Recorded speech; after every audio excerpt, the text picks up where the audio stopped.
तो BSc part second optics में फिर हम आप एक कंटिन्यू करते हुए ऑप्टिक्स में मैं लास्ट टर्म पे आपको बता रहा था संपोषी और विनाशी व्यतिकरण।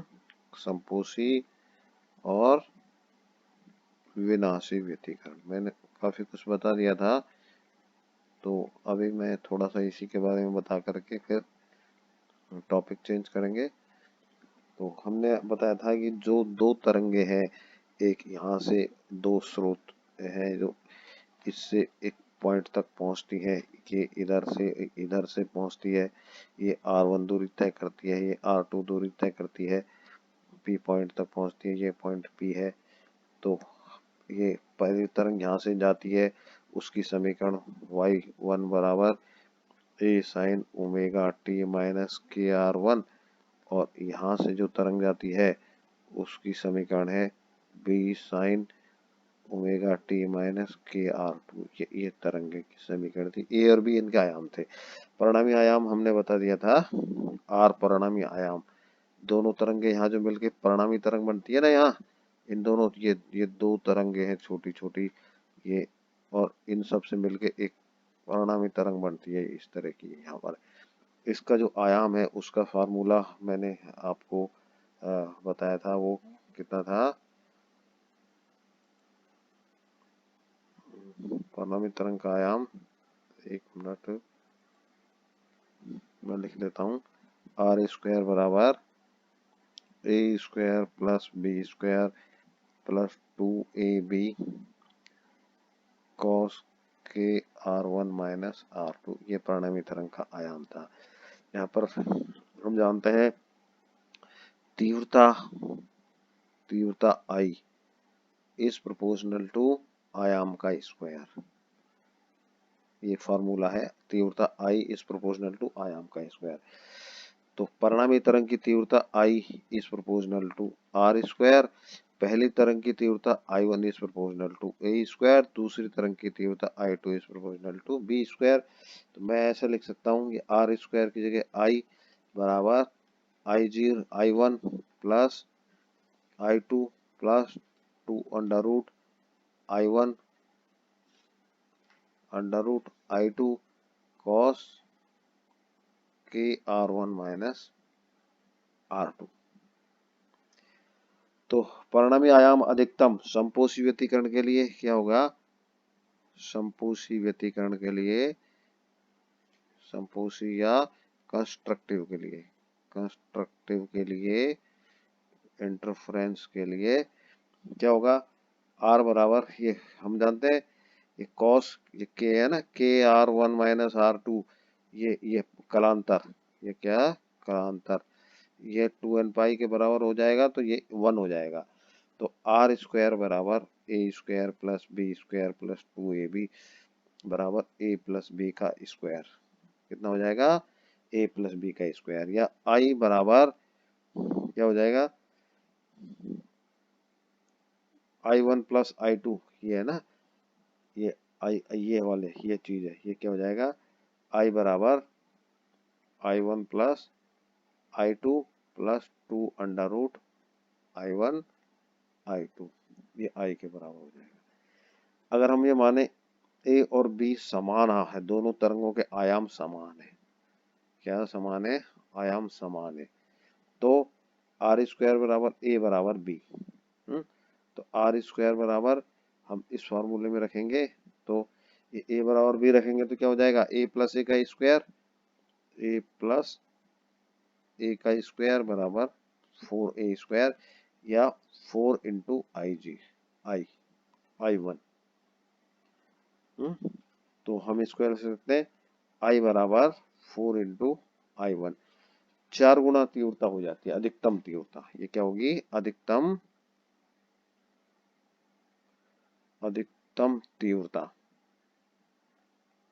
संपोषी व्यतिकरण में। जहां पर संपोषी व्यतिकरण होगा तो तीव्रता 4 गुना बढ़ जाएगी। तो संपोषी व्यतिकरण जहां होगा वहां तीव्रता 4 गुना हो जाएगी।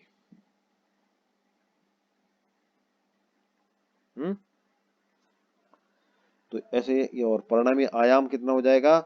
आर बराबर ए प्लस बी हो जाएगा। परिणामी आयाम कितना हो जाएगा? आर बराबर ए प्लस बी, ये है ना। इस फॉर्मूले से कितना हो जाएगा? आर स्क्वायर बराबर हो जाएगा ए प्लस बी का स्क्वायर। तो आर बराबर, ये समपोषी व्यतिकरण में इस तरह से होता है। विनाशी व्यतिकरण में स्थिति सेकंड में, स्थिति सेकंड में विनाशी व्यतिकरण, विनाशी ये मैंने कल बताया था कि ये के R1 minus R2 equal to ये विषम संख्या का पाई मल्टीप्लाई होगा। तो ये कॉस के R1 माइनस R2 जीरो हो जाएगा और परिणामी आयाम आर स्क्वायर इक्वल टू, नहीं जीरो नहीं, -1 हो जाएगा। ये कितना हो जाएगा? -1 हो जाएगा। कॉस पाई का मान -1 होता है विषम संख्या से मल्टीप्लाई हो। तो R square equal to A square plus B square minus 2ab, और ये कितना हो जाएगा? a माइनस बी का स्क्वायर, और r equal to a minus B. तो परिणामी आयाम दोनों के माइनस के बराबर विनाशी व्यतिकरण को। परिणामी तीव्रता I बराबर I1 plus I2 minus 2 under root I1 I2। तो हम इसको क्या कर लिखेंगे? ऐसे I1 माइनस I2 का होल स्क्वायर, क्या लिखेंगे? I1 माइनस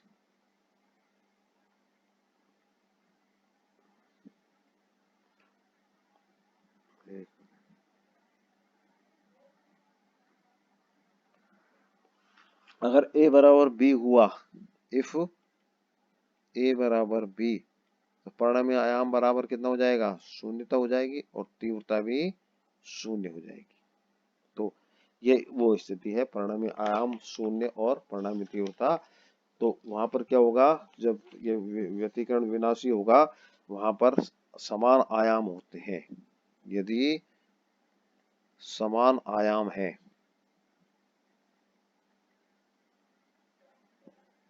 तो विनाशी व्यतिकरण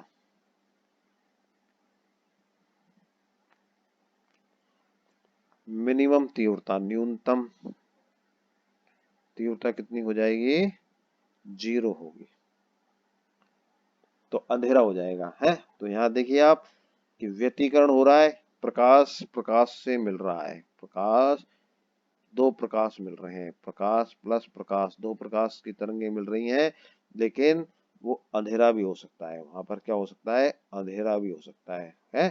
तो है ना इंटरेस्टिंग, प्रकाश प्रकाश बराबर अंधेरा। तो ये विनाशी व्यतिकरण में होता है। यूँ समझिए हमने एक टॉर्च जला करके एक वस्तु को देख रहे हैं, तो वो दिख रही है, और फिर हमने दूसरी टॉर्च जला दी, तो दोनों मिल करके देखने लगे, तो वहाँ अंधेरा भी हो सकता है, नहीं दिखे वो, है। ये एक उदाहरण है, लेकिन वहाँ होता क्या है, कई जगह प्रकाश हो जाएगा, कहीं अंधेरा हो जाएगा, चमकीली और काली फ्रिंज बनेंगी, वो बताएंगे आपको। तो खैर, ये मैंने आपको विनाशी व्यतिकरण बताया।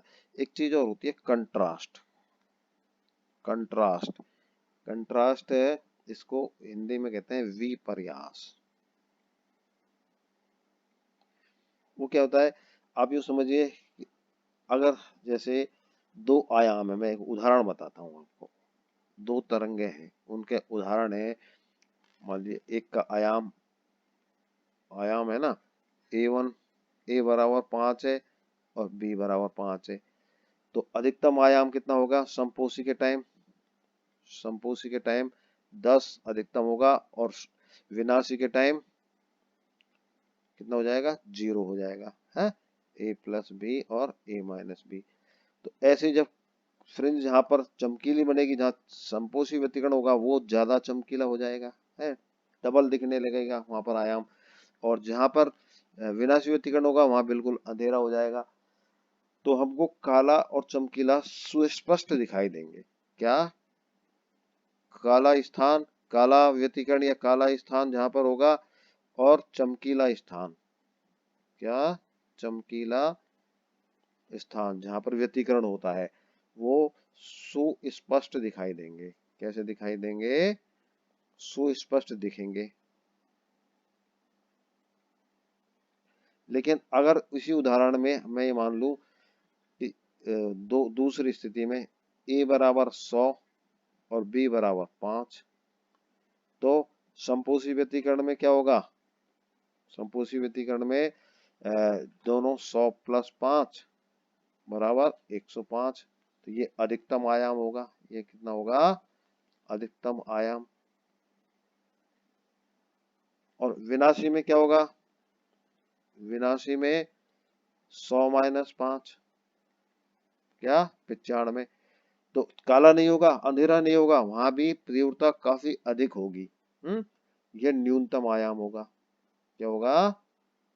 तो अब देखिए यहाँ न्यूनतम और अधिकतम को जब हम देखेंगे तो अधिकतम पे तो 105 और मतलब दिखेगा प्रकाश आयाम का, और न्यूनतम पे 95 का। तो ऐसा सुस्पष्ट होगा? नहीं होगा। सुस्पष्ट कब होगा? जब या तो चमकीला हो या काला हो। तो ये स्पष्ट नहीं होगा। व्यतिकरण प्रतिरूप हम ऐसा लिखें, व्यतिकरण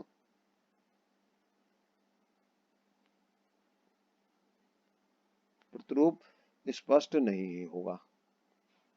तो हम ऐसी स्थिति कहेंगे कंट्रास्ट अच्छा नहीं है। तो हम ऐसे कहेंगे विपर्यास अच्छा नहीं है, कंट्रास्ट अच्छा नहीं है। और यहाँ स्पष्ट सुस्पष्ट दिखाई देगा तो हम कहेंगे विपर्यास अच्छा है। समझ गए बात? तो विपर्यास को हम देखिए दो तरह से ऐसे बता सकते हैं कि अधिकतम आयाम है, एक संख्या होती है ए आर।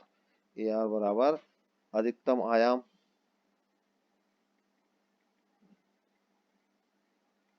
अपॉन न्यूनतम आयाम।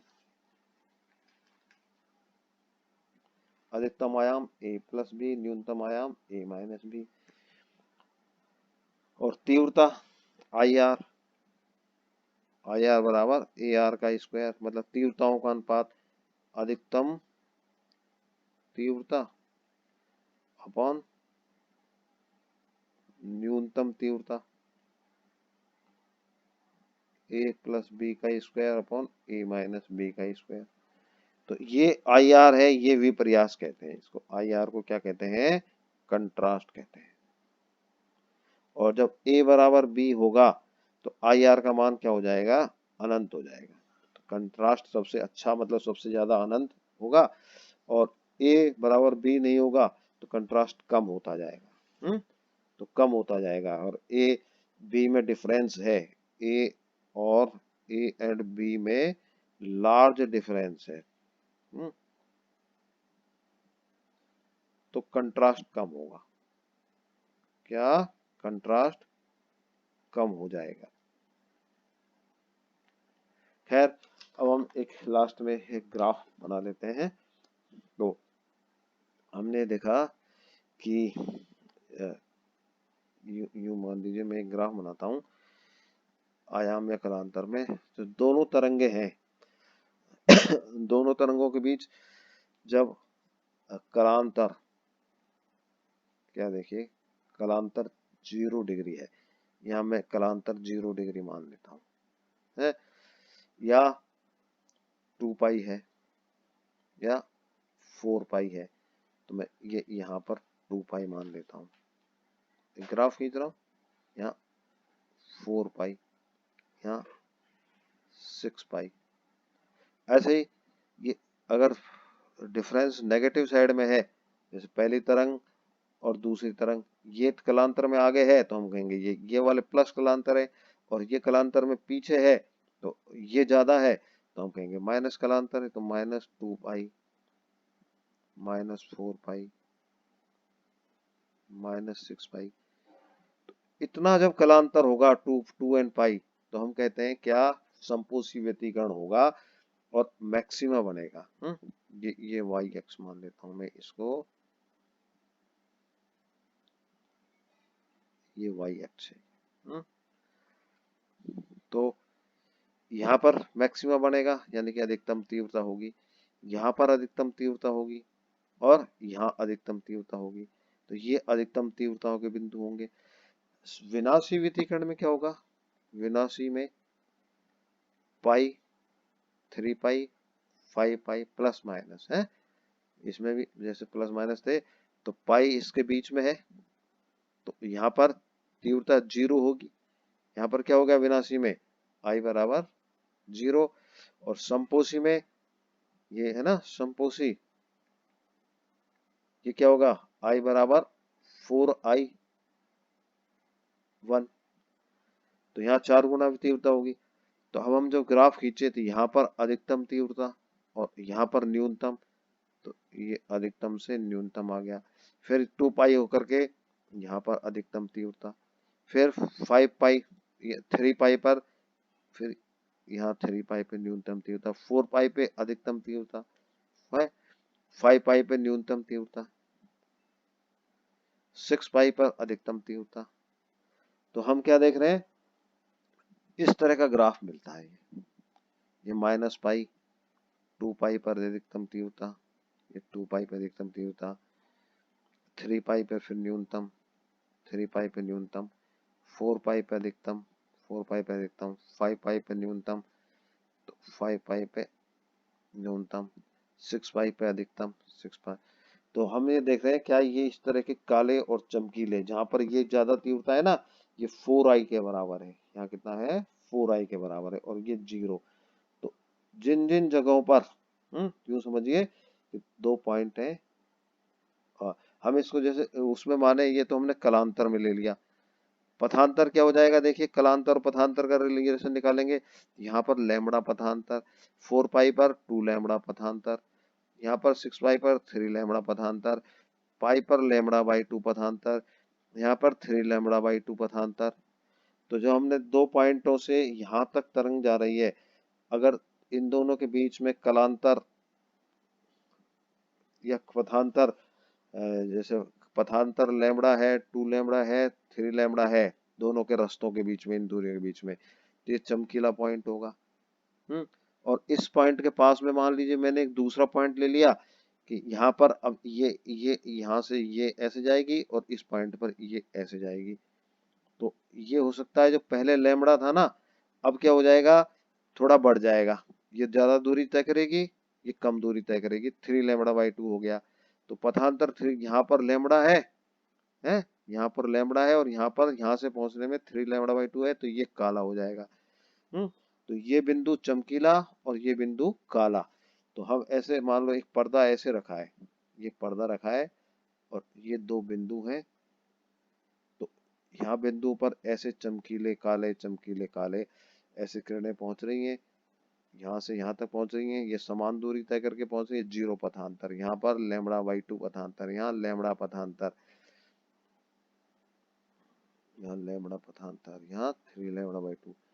तो ऐसे ये चमकीला, ये काला, ये चमकीला, ये काला, ऐसे काले चमकीले पोजीशंस बनेगी है। तो हम ऐसे कह सकते हैं और ये ग्राफ इस तरह से होगा। और एवरेज तीव्रता कितनी होती है, देखिए एवरेज तीव्रता अगर व्यतिकरण नहीं होता, हम ये मानते हैं व्यतिकरण नहीं होता, तो पहले की तीव्रता, तरंग की तीव्रता आई और दूसरी तरंग की तीव्रता I1, तो दोनों जोड़ करके कितनी हो जाती, 2I1, तो एवरेज तीव्रता होती। तो ये तो 4I1 है, ये तो कितनी है, और एवरेज तीव्रता यहाँ पर होगी, ये 2I1, तो ये एवरेज तीव्रता व्यतिकरण न होने की स्थिति में हमको एक समान चमकीली स्थिति दिखाई देती है, और जिस पर तीव्रता इतनी होती है 2I1 के बराबर।